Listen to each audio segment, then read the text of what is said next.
I knock as I enter my patient's room.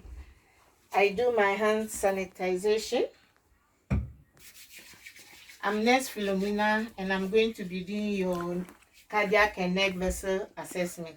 May I please know your name? Mercedes Orleans. Date of birth? October 4th, 2001. As I'm asking my patient her ID, I'm also going to be asking her some questions concerning the assessment. Have you done any heart surgery before? No. Any heart problems? No.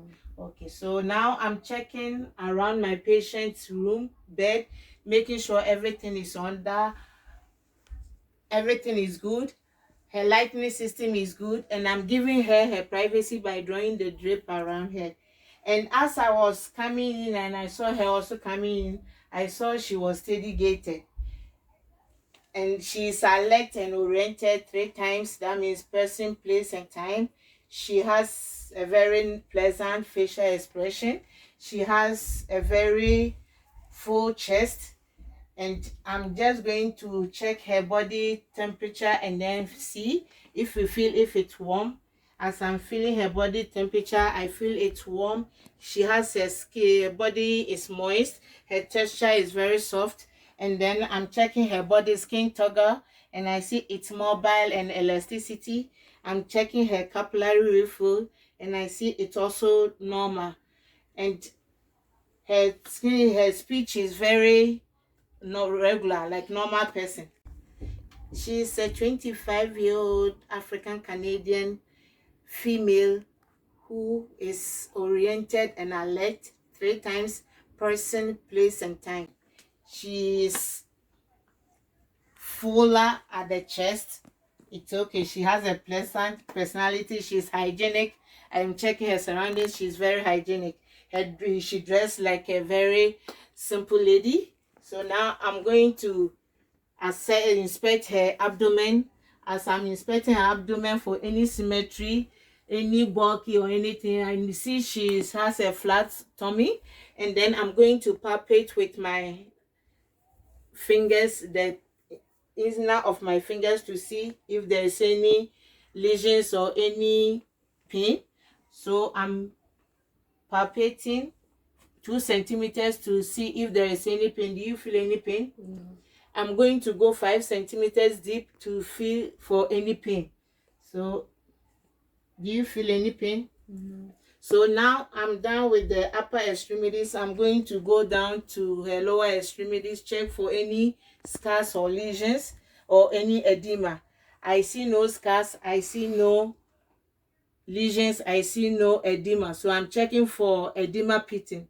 So I go deep and I don't see anything. Her pedals are within normal range. So now I'm going to go and check her BP, her blood pressure. Her blood pressure is 110/50. Her respirations is 15 breaths per minute. And then I'm checking her pulse, her radial pulse.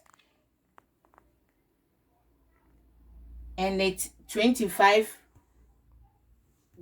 beats per minute.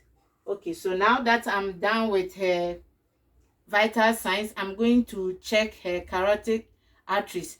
The carotid arteries are the major blood vessels to the neck, to the face, and to the brain. So first, I'm going to auscultate with the bell of the stethoscope to feel for any bruit or any swishing sound.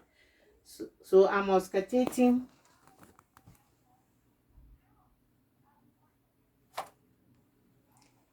And I'm going to auscultate the other side. There is no sound for any swishing or any bruit. So now I'm going to use my 2 fingers to palpate. So now I'm palpating for any bruit or any swishing sound. I found none. There is none. So now that I'm done with the carotid arteries, I'm going to check for the jugular vein. So I'm going to ask my patient to lie down, and then I check for the jugular vein. Can you please turn your neck on this side? Yeah. As she's lying down, I see the jugular vein right here, but I don't see any distinction with the jugular vein. So now I'm going to ask my patient to sit up and then see if we can find the jugular vein. As she's sitting up, the jugular vein is invisible. So if it's invisible, we can't say if it's normal or it's not normal, but there is no distinction with the jugular vein. So now that I've finished with the carotid and arteries and then the jugular vein, I'm going to palpate for any hips or lifts, any mamas or any abnormalities. So I'm going to ask my patient to lie down and then I will just, so I put my palm here under the apical impulse to feel for any lift or heat, which I didn't find any. So I'm going to the left sternal. I'm feeling for any mamas. I didn't hear any mamas. So I'm going to the base for any abnormalities, which I didn't. Any abnormalities or mamas, I didn't. So now that I've used my palm to feel for the hips and lifts, and then the mamas or any abnormalities, I didn't find any. I'm going to use the diaphragm to auscultate for the Z line, which is, I'm going to start from the aorta to the pulmonic to the eps and to the mitral. So the aorta is on the second intercostal line. So I'm going to use the diaphragm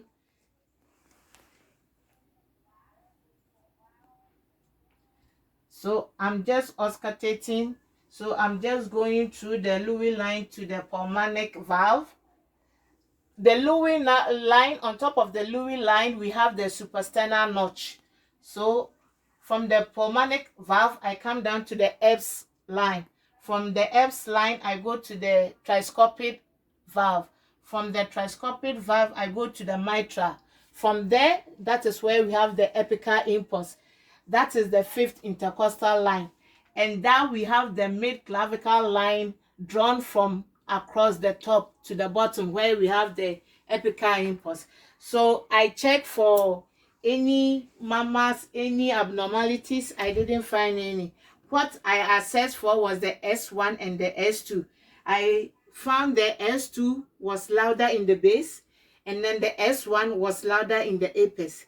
So right now that I'm able to assess for the S1, the lab dub, I'm going to ask my patient to sit up while I use my diaphragm or my belt to auscultate for any abnormalities. So I'm going to go through the previous process, the aortic, the pulmonic, and then the mitral. So I ask my patient to lean forward a bit and then breathe in. So I put my bell on the aortic. Sorry, I put my diaphragm on the aortic through the Lewy line to the pulmonic valve, right down to the eps line, to the tricuspid, to the mitral, and then where we have the apical impulse. I still didn't feel for any abnormalities. So right now I'm going to ask my patient to turn onto the left lateral side, and I'm going to use my bell to assess for any abnormalities or any sound. So I'm checking, and then I don't hear any sound or any abnormalities. So that concludes my cardiac and neck vessel assessment. And the summary of my findings: when I assess the carotid arteries, I didn't find any bruit or any swishing sound. When I palpate and auscultate the pericardium, the anterior chest, I didn't see any sign of hips or lift or any mamas or any abnormalities. It was a normal breathing, a normal respirations for my patient. Thank you very much.